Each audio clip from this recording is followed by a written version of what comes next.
Hi dears, പുതിയ വീഡിയോയിലേക്ക് എല്ലാവർക്കും സ്വാഗതം. അപ്പോൾ ഇന്നത്തെ ഒരു കല്യാണ വീഡിയോ കേട്ടോ. നല്ല ജലദോഷത്തില്ല, സൗണ്ട് ക്ലിയർ ആണോ എന്നൊന്നും അറിയില്ല. അപ്പോൾ എൻ്റെ ഹസ്ബൻഡിൻ്റെ ഫ്രണ്ടിൻ്റെ കല്യാണം കേട്ടോ. അമ്പലത്തിൽ വെച്ചിട്ടാണ് കല്യാണം. പെണ്ണ് കൊല്ലത്തുനിന്ന് വന്നു. നമ്മൾ കണ്ണൂരും പെണ്ണിൻ്റെ വീട് കൊല്ലുവാണ് കേട്ടോ. അവർ ഞായറാഴ്ചയാണ് കല്യാണം. ശനിയാഴ്ച ഒരു ഉച്ചയാകുമ്പോഴത്തേക്ക് ഇവിടെ തലശ്ശേരിയിൽ എത്തിയിട്ടുണ്ടായിരുന്നു. വൈകുന്നേരം ആ സമയത്ത് തലശ്ശേരി എത്തിയിട്ടുണ്ടായിരുന്നു.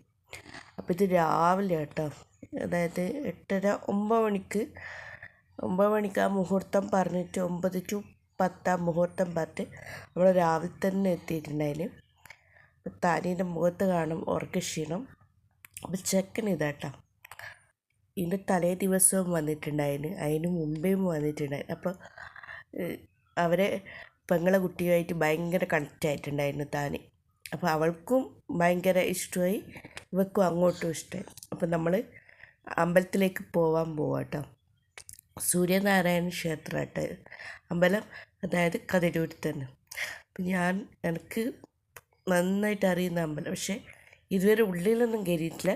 കാരണം ഞാൻ നീന്തൽ പഠിച്ചത് അവിടെ നിന്ന് കേട്ടോ. വീട്ടിൽ നിന്ന് പൊലിച്ച് 4:30 മണിക്ക് വണ്ടി എടുത്ത് ആക്റ്റീവ് എടുത്തിട്ട് വരും. അവിടുന്ന് നീന്തൽ പഠിച്ചിട്ട് അങ്ങനെ പോയിട്ടുള്ള പരിചയമുണ്ട് എനിക്ക്.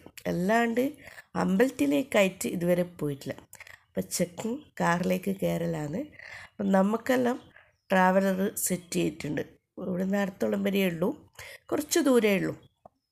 അപ്പോൾ നമ്മൾ വെച്ച് ബൈക്ക് അവിടെ വെച്ചിട്ട് നമ്മൾ ട്രാവലറിൽ പോവാട്ടോ ചെയ്തത്. അപ്പോൾ ഇവിടെ തൊട്ടരിയത്ത് തന്നെ ഒരു 10 മിനിറ്റ് വേണ്ട നമ്മൾ അമ്പലത്തിലെത്തി.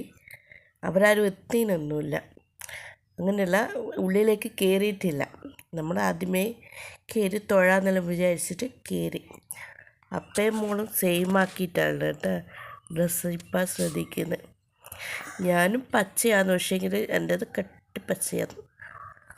ഇത് ടോപ്പ് വേറെ, ഷോള് വേറെ, പാൻറ്റ് വേറെ, അങ്ങനെ ഇട്ടത് കേട്ടോ ഞാൻ. എൻ്റെ മോളും അമ്മയ്ക്ക് ഒരേ കേട്ടോ. ഇനി നേരെ സൂര്യനാരായണ ക്ഷേത്രത്തിൻ്റെ ഉള്ളിൽ പോയിട്ട് പ്രാർത്ഥിക്കാം. അപ്പോൾ അന്ന് കല്യാണത്തിന് വെക്കാൻ വേണ്ട കുറച്ച് സാധനങ്ങളെല്ലാം വണ്ടിയിലുണ്ടായിരുന്നു. അപ്പോൾ അതെല്ലാം എടുത്തിട്ട് അവിടെ വെക്കുന്ന കേട്ടോ. അതിൻ്റെ ഉള്ളിൽ നിന്ന് മുട്ടിയിട്ട് ഇങ്ങനെ പാട്ട് പാടുന്നുണ്ടായിരുന്നു 2-3 ആൾക്കാർ. താനി വന്ന് ഫുള്ള് കറക്കം തന്നെ. നമ്മളുള്ളിൽ കയറി കേട്ടോ. അത് വേഗം തിരിച്ചിങ്ങ് വന്ന്. ഉള്ളിൽ ഫോൺ അലൗഡല്ല. താനി ഒരു സ്വർഗം കിട്ടിയ പോലത്തെ അവസ്ഥയിലാണ്. രാവിലെ തന്നെ ഫുള്ള് കാഴ്ചയും എവിടെയാവൊക്കെ പായേണ്ടതെന്ന് തിരിയുന്നില്ല, അങ്ങനത്തെ അവസ്ഥയാണ്. അപ്പോൾ അപ്പയും മോളും എന്തെല്ലോ കളിക്കലാണ്. അവിടുന്ന് ഇങ്ങനെ ചുറ്റിക്കളിക്കൽ തന്നെ. ഇടയ്ക്കിടയ്ക്ക് ചെറിയ ചെറിയ കുരുത്തക്കേടും കളിക്കും, പിന്നെ നല്ല കുട്ടിയാവും. അങ്ങനത്തെ ഒരു സിറ്റുവേഷനിലൂടെ താന് പോയിക്കൊണ്ടിരിക്കുന്നത്. അപ്പം ഞാനിവിടെ ഇരുന്ന് ഞാനിങ്ങനെ നോക്കും എവിടെയാണ് കല്യാണ മണ്ഡപം. ഞാൻ ആ കാണുന്നത് കല്യാണ മണ്ഡപമാണെന്ന് വിചാരിച്ചു നോക്കുമ്പോൾ അല്ല. അപ്പം താനി കുരുത്തക്കേട് ചെറുതായിട്ട് തുടങ്ങി, എൻ്റെ മുൾക്കുടിയെല്ലാം കയറാൻ തുടങ്ങി. ആ സമയത്തായിട്ട് ഞാനൊരു സംഭവം കണ്ടത്. വേത്താട്ടിന് മാലയും ബൊക്കെയെല്ലാം കൊടുത്ത്, നാരങ്ങയെല്ലാം കൊടുത്തിട്ട്, ചെറുനാരങ്ങയില്ലേ അതെല്ലാം കൊടുത്തിട്ട് ഇങ്ങനെ കയറ്റി. ഇവർ കൊല്ലത്തായത് കൊണ്ടാണെന്ന് തോന്നുന്നു ഇങ്ങനെ ഒഴിച്ചിട്ടുണ്ട്. നമുക്കൊന്നും ഇങ്ങനെയില്ല. നമ്മുടെ നാട്ടിലെല്ലാം കല്യാണ സമയത്ത് അങ്ങോട്ടും ഇങ്ങോട്ടും പൂമാല കൈമാറുക എന്നല്ലാണ്ട് വേറെ ഇതുപോലെ പ്രത്യേകതയൊന്നുമില്ല. കൊല്ലക്കാർ കുറേ പ്രത്യേകതയുണ്ട്, അത് ഞാൻ കാണിച്ചു തരാം കേട്ടോ. അപ്പോൾ അവർ ഇവിടെ നിന്ന് കേട്ടോ, ഇതാട്ടോ അവിടുത്തെ സൂര്യനാരായണ ക്ഷേത്രത്തിലെ കല്യാണ മണ്ഡപം. ചെക്കൻ അവിടെ ഇരുന്നിട്ടുണ്ട്. നമ്മളിങ്ങനെ നോക്കുക. കുറച്ചെല്ലാം കുടുംബക്കാരെല്ലാവരും വന്നിട്ടുണ്ട്. പിന്നെ കല്യാണം നേരെ കഴിഞ്ഞിട്ട് വീട്ടിലേക്കാണ് പോകുന്നത്. അപ്പോൾ വീട്ടിലും ഒരുപാട് ആളുണ്ട്. അപ്പോൾ പെണ്ണ് ഒരുങ്ങി റെഡിയായി വരുന്നുണ്ട്. ഫുൾ മേക്കപ്പെല്ലാം ചെയ്തിട്ട് എന്തോ ഒരു കുറച്ച് ബോറായി. സിമ്പിളായിട്ടാണ് മേക്കപ്പ് ചെയ്തെങ്കിൽ നല്ല രസം ഉണ്ടാവും കാണാൻ. ഇതെന്തെല്ലോ ആക്കി വെച്ചിട്ടുള്ള പോലെ തോന്നുന്നു. നോർമലി കാണുമ്പോൾ നല്ല രസമുണ്ട്, കറുത്തിട്ടാണെങ്കിലും നല്ല രസമുണ്ട് കാണാൻ. പക്ഷേങ്കിൽ ഈ മേക്കപ്പെല്ലായിട്ട് വെക്കുമ്പോൾ എന്തോ ഒരു ഇച്ചിരി ബോറുള്ള പോലത്തെ എനിക്ക് തോന്നിയ കാര്യമാണ്. അപ്പോൾ കല്യാണ പെണ്ണ് കാരണം ഞാൻ വീട്ടിൽ നിന്ന് ഭക്ഷണമെല്ലാം കഴിച്ച് തിരിച്ച് വരുമ്പോൾ ഞാൻ വേറെ ഡ്രസ്സെല്ലാം ഇട്ടിട്ട് സുന്ദരിയായിട്ട് കണ്ടിന്, അതുകൊണ്ട് ഞാൻ പറഞ്ഞു എന്നേ ഉള്ളൂ. അപ്പോൾ കല്യാണ മണ്ഡപത്തിൽ കയറി. എന്തിനാ ഇവരിങ്ങനെ കുറേ ദൂരത്തിൽ ചെയർ ഇങ്ങനെ ഇട്ട് വെച്ച് എനിക്ക് മനസ്സിലായിട്ടില്ല. കുറച്ച് അരിയത്ത് വെച്ചിട്ടുണ്ടെങ്കിൽ നല്ല നീറ്റിൽ ഇരുന്നുകൂടി. അതെന്തിനാണ് അവരങ്ങനെ ചെയ്ത്? ഞാൻ ചോദിക്കുകയും ചെയ്തിരുന്നു ബിബിചേട്ടനോട്, ഇന്നെന്തിനിങ്ങനെ ഡിസ്റ്റൻസ് വിട്ടിട്ട് ഇപ്പോൾ ഓരോന്ന് കൊടുക്കുകയെല്ലാം ചെയ്യുമ്പോൾ ഒരുപാട് ഇതാവൂലേ? ചൊട്ട തൊടുമ്പോഴത്തേക്ക് ഇങ്ങനെ ഏന്തി വിരിഞ്ഞ് തൊടണ്ടേ? അത് കുറച്ചും കൂടി അരിയത്താണെങ്കിൽ പ്രശ്നം ഉണ്ടാവുമോ? എൻ്റെ സംശയമാണ്. അപ്പോൾ കല്യാണം ഏകദേശം നടന്നുകൊണ്ടിരിക്കുന്നു. വീട്ടാണ് കുറേ ആയി പെണ്ണ് കണ്ടിട്ട് പൂതി മാറിയത്. ഇത് മാട്രിമോണി വഴി ആട്ടോ സെറ്റായത്, ലവ് അറേഞ്ച് മാരേജ്. അപ്പോൾ അതാ ദൂരത്തുനിന്ന് കൊല്ലത്തുനിന്ന് കല്യാണം കഴിക്കേണ്ടി വന്നത്. അപ്പോൾ എന്താ കല്യാണം നടന്നുകൊണ്ടിരിക്കുന്നു. താലി കെട്ടലാന്ന്. അടിപൊളി താലിയാട്ടോ, സൂപ്പർ താലി. ഞാൻ ആദ്യത്തെ ദിവസം പോയത് തന്നെ കല്യാണം മാലയും താലിയും മോതിരവും എല്ലാം കാണിച്ചു തന്നിരുന്നു. അപ്പം നല്ല ഇതുവരെ കാണാത്തൊരു പോലത്തെ കല്യാണ താലിയാട്ടോ. മാല അടിപൊളി മാലയാണ്, നല്ല രസമുണ്ട്. അപ്പോൾ താലി കെട്ടി അവർക്ക് ഇപ്പം ആയിരിക്കും സമാധാനമായി, അച്ഛനും അമ്മക്ക്. കാരണം എത്ര കാലമായിട്ട് നോക്കുന്നതാണോ പെണ്ണ് കെട്ടാന്നിട്ട്. ഉറപ്പരുള്ള എല്ലാവരും കല്യാണവും കഴിഞ്ഞ് കുട്ടിയായി, നമ്മളെ അടക്കം കുട്ടിയായി.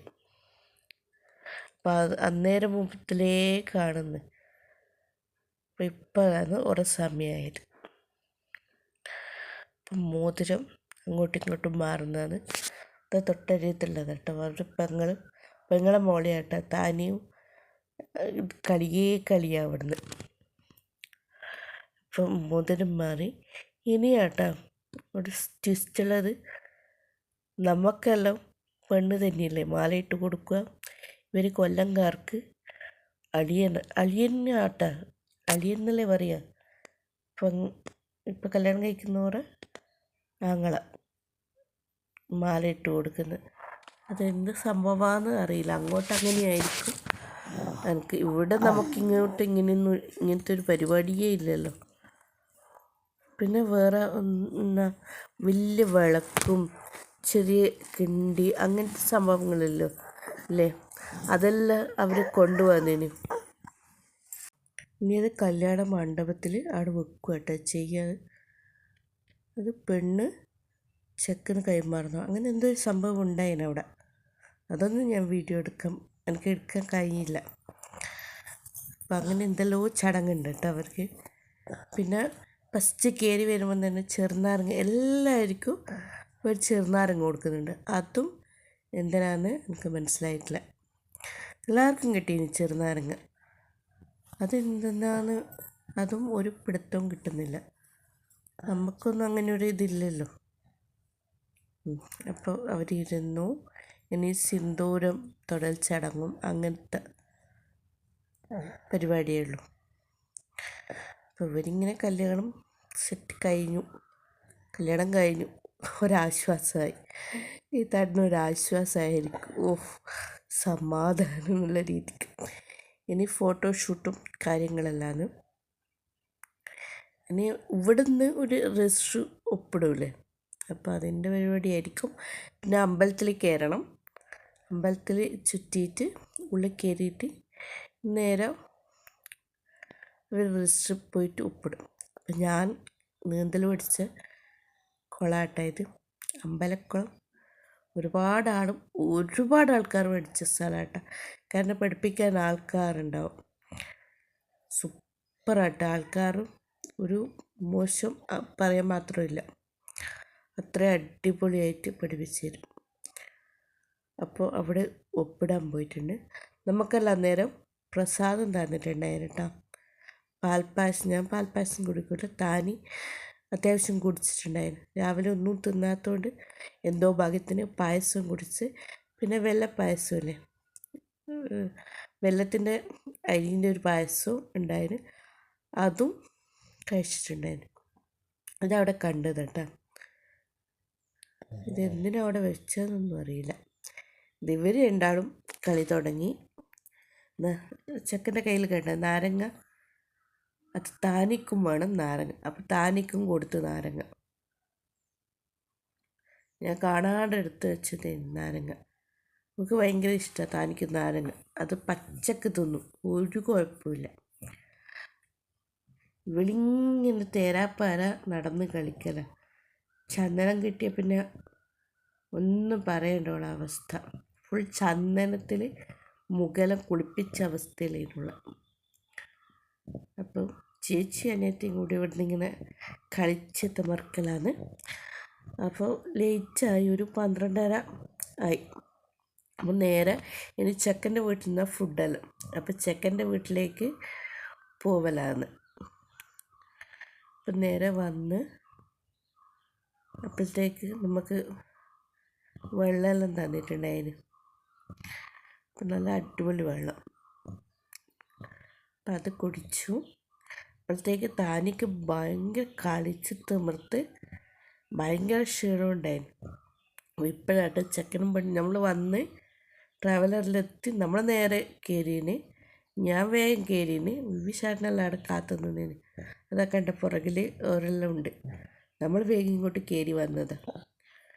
അപ്പോഴത്തേക്ക് ഇവർ കയറി വരുമ്പോഴത്തേക്ക് താനി ഏകദേശം സൈഡായി. കാരണം രാവിലെ നേരത്തെയാണ് എണീറ്റത്. അതിൻ്റെ എല്ലാം കുറച്ച് ഇതുണ്ട്. അപ്പോൾ ഞാൻ ഒന്ന് റൂമിൽ നിന്ന് പാലെല്ലാം കൊടുത്ത് അപ്പോഴത്തേക്ക് ഉറങ്ങി.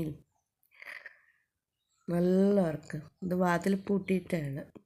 അപ്പുറത്തെ റൂമിൽ വാതിൽ പൂട്ടിയിട്ട് ഞാൻ പാലെല്ലാം കൊടുത്ത് നല്ല ഉറക്കം എന്ന് പറഞ്ഞാൽ, കാരണം രാവിലെ എണീറ്റ് നിന്ന് അതിൻ്റെ എല്ലാം ഉറക്ക ക്ഷീണമുണ്ട്. ഒരുപാട് നേരം കളിക്കുകയും ചെയ്തില്ല, അതിൻ്റെയൊക്കെ ക്ഷീണം. എനിക്കാണെങ്കിൽ നല്ല വിശപ്പുണ്ട്. 1:30 ഭയങ്കര വിശപ്പ്. അപ്പം എന്നെ വിളിച്ചിട്ട് വിവിശാടൻ പറഞ്ഞു, ഞാൻ ഫുഡ് കഴിക്കട്ടെ, എന്നിട്ട് എനിക്ക് ഫുഡ് കഴിക്കാം, അത് കഴിഞ്ഞിട്ട് താനീനെ കൊണ്ടുപോവാൻ. അപ്പോൾ നെയ്ച്ചോറും ചിക്കൻ കറിയും ചിക്കൻ പൊരിച്ചതും ഐസ്ക്രീമെല്ലാം. താനി എണീറ്റേരം താനിക്ക് ഫുഡ് കൊടുത്ത് നമ്മൾ വേഗം വീട്ടിലേക്ക് വിട്ടിട്ടാ.